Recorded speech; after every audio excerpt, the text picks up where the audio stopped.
Üniversite Tanıtım Sinevizyon Gösterisi, İslami İlimler Fakültesi Dekanı Sayın Profesör Doktor Adem Yerinde hocamızın açış konuşmaları.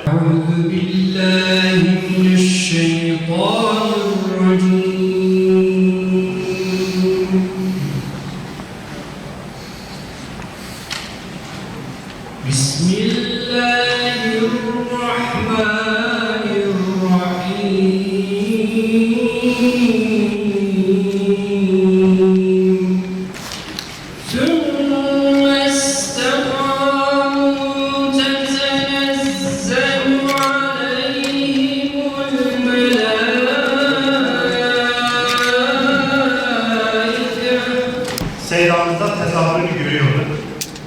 Evet, talebeler olarak biz ziyarete gittiğimizde kendisi zorla bize çay ikram eder. Alimler, ulema, enbiyanın varisidirler. Paneli silsilesinin ilki olarak Molla Musa Celali ve ilmi çalışmaları paneli tertip edilmiştir. Bu panelde 30 Kasım 2021 tarihinde vefat eden ve ilimizde birçok talebe yetiştirip 55 cilde yakın eser kazandıran merhum hocamız ilmi yönü ve kanaat liderliği vasfıyla ele alınacaktır. Her asırda hüküm sürdüğü her coğrafyada ilme, irfana, medeniyete değer verilmiştir. İslam dini, İslam medeniyeti her asırda bu özelliğiyle, bu yönüyle öne çıkmıştır. Nitekim Tevfik Peygamberi Hz. Muhammed Aleyhisselatü Vesselam kendisine vahiy geldikten sonra daha Bi'setin 1. yılında Safa'nın bağında Darul Arqam bin Arqam'ın evinde bir tevhid mektebi kurmuş ve toplum din merkezli bir toplum oluşturmak için, toplumu şirk ve küfürden arındırmak için yiğitler, mücahitler, muvahhid erler yetiştirmiştir.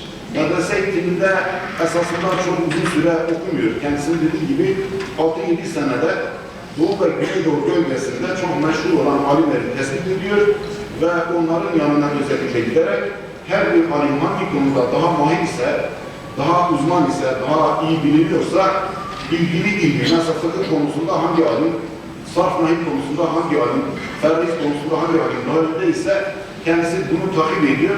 Allah kendisinden razı olsun. Bu fırsatı bize verdi. Burada öğrenci kardeşlerimizle, sayıdalarımızla, hoca arkadaşlarımızla çok kıymetli, ümmet için, Türkiye için, tarih için bir değer olan merhum üstadımızı, seyyidimizi beraber konuşuyoruz. Hani burada ben İmam-ı Şafii'nin İmam-ı Hanefi tarafından onun yanından gelen bir arkadaşı İmam-ı Hanefi'den bahsederken İmam Şafii şöyle diyor: Eğer tekrarla, haydi söyle zikre Nu'man. Nu'man'dan bahset. Malum İmam-ı Hanefi'nin ismi Nu'man'dır. İnne zikre huvel misku. Onun bahsi, onun konusu bir mis gibidir. Güzel koku gibidir. Ma kerrettehu yetedevva. Ne kadar tekrarlasan o kadar güzel koku etrafa saçılıyor. Biz de burada Seyyidimizi zikrederken, mehasinlarından, iyiliklerinden bahsederken o güzel kokusunu her etrafa, her salonun her tarafına, ağrımıza yaydığını görüyoruz ve hissediyoruz. Seydalarımız sadece molla, müderris, doçent, profesör yetiştirmediler. Sadece İslami alanlarla ilgili uzmanlar yetiştirmediler. Bununla birlikte aynı zamanda tıp ile ilgili, diğer beşeri ilimler ile ilgili yine aynı zamanda çocuklar, uzmanlar yetiştirdiler. Nitekim aramızda şu an Fuat Sayır hocamız var. Fuat Sayır hocamız, Profesör Doktor Fuat Sayır hocamız aslen Ağrı, Patmosludur ve tıp fakültesi dekanıdır. Kendisi de yine bu geleneğin bir mümessili olan Seyda-i Mel'al-Baki Babia dediğimiz Patmos'un ilçemize bağlı Babia köyünde ilmi tedrisatını devam eden yıllar boyu devam eden Seyyid Mevlana Musa'dan önce bu geleneği devam ettiren önemli sembol isimlerinden bir tanesidir.